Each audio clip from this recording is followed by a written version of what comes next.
Hello everyone. प्यारे बच्चों, वर्षा ऋतु एक ऐसी ऋतु है जिसका इंतज़ार सभी को रहता है।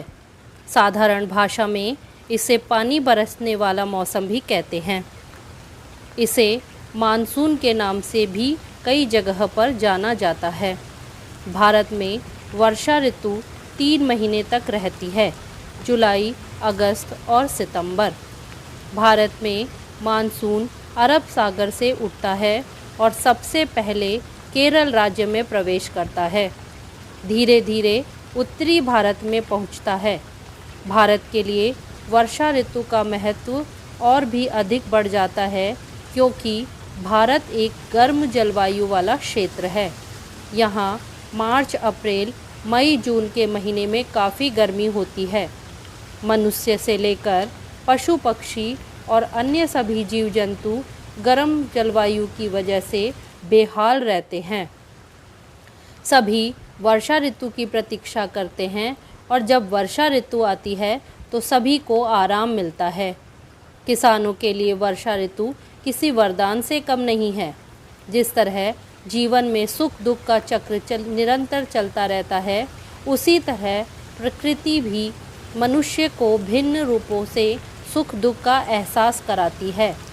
ग्रीष्म ऋतु आने पर सभी जगह पानी की कमी आ जाती है। गर्मी बढ़ने से लोगों को कहीं भी चैन नहीं मिलता है। वह हमेशा परेशान रहते हैं। मनुष्य तो किसी तरह पानी की खोज कर अपनी प्यास बुझा लेता है, पर बेजुबान पशु पक्षी अपनी समस्या किसी को नहीं बता सकते। बस पानी की तलाश में यहाँ वहाँ घूमते हैं। लेकिन जैसे ही वर्षा ऋतु आरंभ होती है, सभी को भरपूर मात्रा में पानी पीने को मिलता है।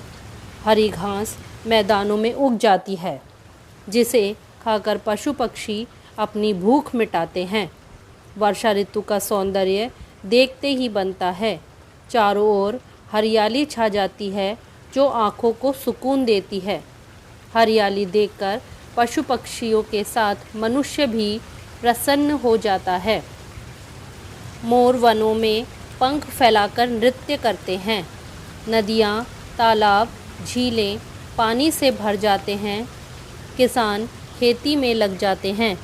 खेतों में धान, मक्का, गन्ने जैसी फसलें लहलहा उठती हैं। जब मौसम अनुकूल होता है तो हर काम को करने में मन लगता है। पेड़ पौधों में नई पत्तियां आ जाती है। जो पेड़ सूख गए होते हैं उनमें नई जान आ जाती है। बच्चे छतों पर जाकर नहाते हैं। विभिन्न प्रकार की चिड़िया चहचहाने लगती है। पपीहे पी पी और कोयल कू कू की ध्वनि पर खुश होकर गाने लगते हैं।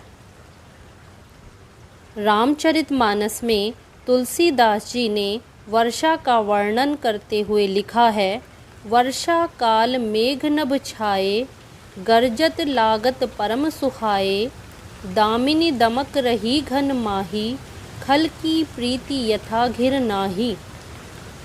इसका अर्थ है, काले मेघ बादलों को देखकर बहुत ही अच्छा लगता है। कौंधती हुई बिजली चांदी की तरह चमकती है। बादल प्यासे वृक्षों की प्यास बुझाते हैं।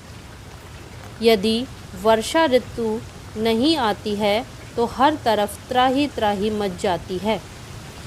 आज हम एक कविता पढ़ने जा रहे हैं। इस कविता के कवि हैं राम वृक्ष सिंह जी। कविता में बहुत दिनों बाद जब बारिश होती है, उसके बाद कैसा वातावरण होता है उसका वर्णन किया गया है। आसमान में आंजा काजल, बहुत दिनों के बाद बजा इंद्रदेव का मादल, बहुत दिनों के बाद।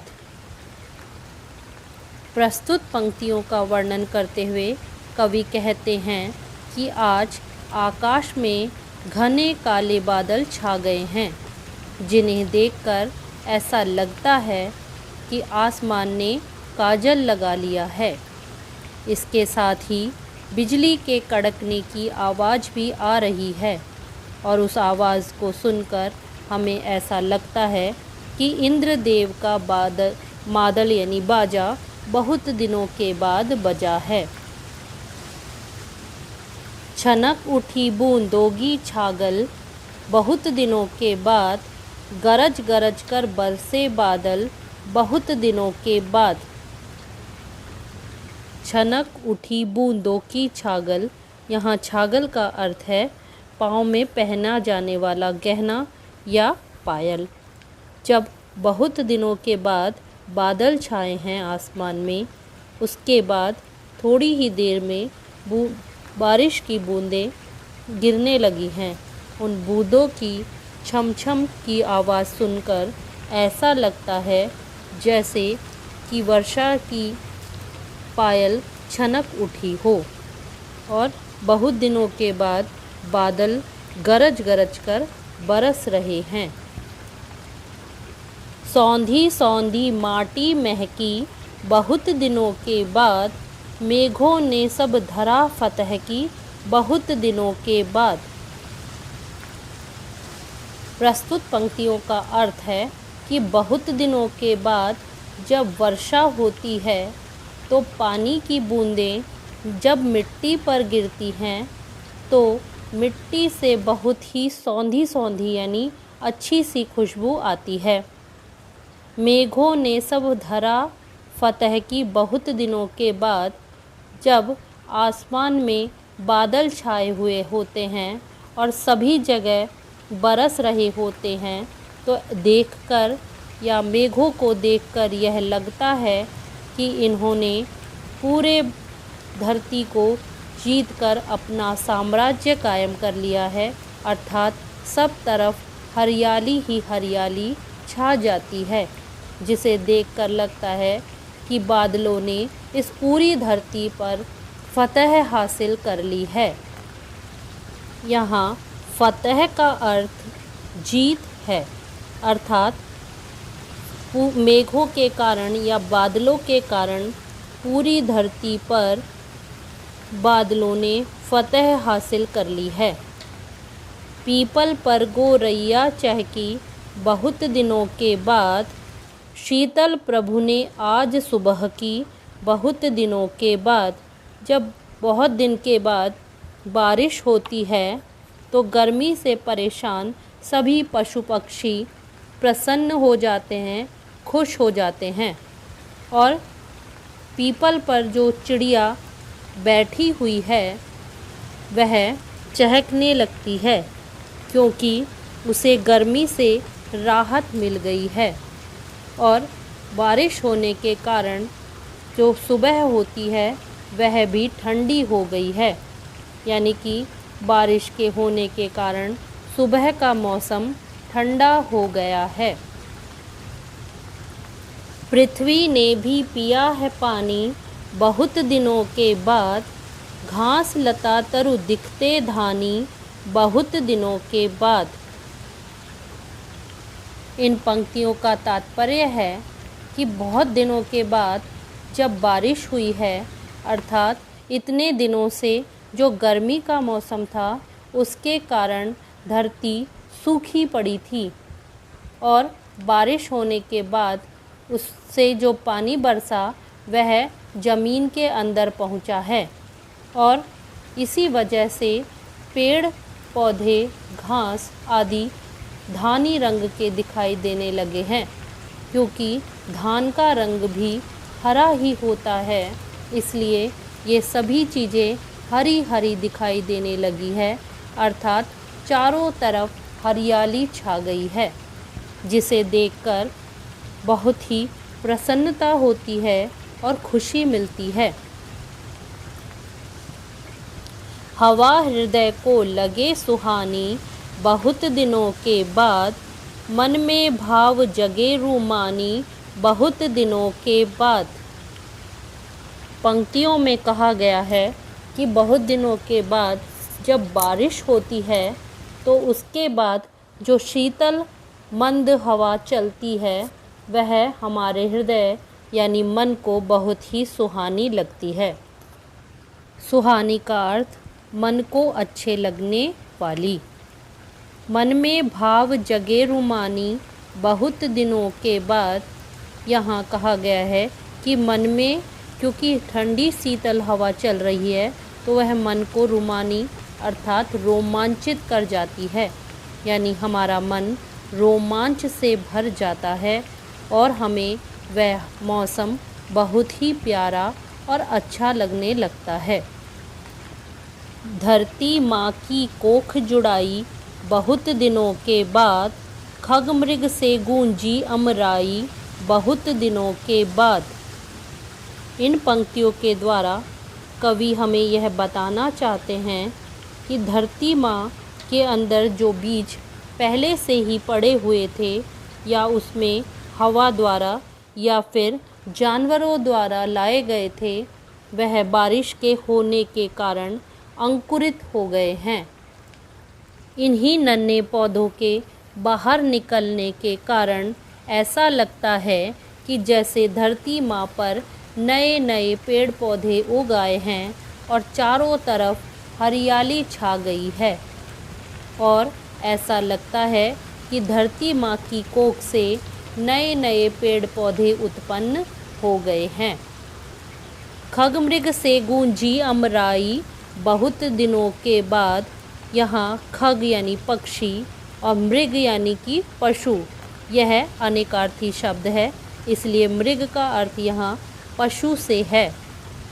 यहाँ इस पंक्ति से यह आशय है कि खग और मृग यानी कि पशु पक्षी अपनी प्रसन्नता व्यक्त करने के लिए आम के वृक्षों की शाखाओं पर अपनी ध्वनि बिखेर रहे हैं, अर्थात अपनी खुशी को व्यक्त कर रहे हैं।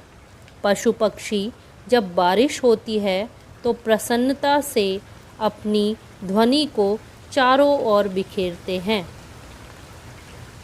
जीव जगत ने खुशी मनाई बहुत दिनों के बाद, सूझी हमको भी कविताई बहुत दिनों के बाद। कवि ने इन पंक्तियों के द्वारा यह बताने का प्रयास किया है कि जब बहुत दिनों के बाद बारिश होती है तो गर्मी से बेहाल सभी पशु पक्षी और जीव जगत प्रसन्नता से भर जाता है, अर्थात खुशियाँ मनाने लगता है। ऐसे खुशहाल वातावरण को देखकर, यानी ऐसी हरियाली को देखकर कवि का मन भी कविता रचने के लिए मचलने लगता है, अर्थात इतनी प्रसन्नता देखकर कवि भी प्रसन्न होकर कविता रचने लगा है।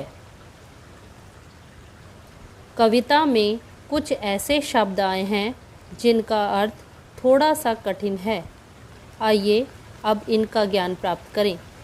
आंजा यानी काजल लगाना, छागल यानी पाँव में पहनने जाने वाला गहना या पायल, धरा यानी पृथ्वी, धरती आदि, तरु यानी वृक्ष या पेड़, मृग का अर्थ हिरण होता है, परंतु इस कविता के अनुसार मृग का अर्थ पशु है।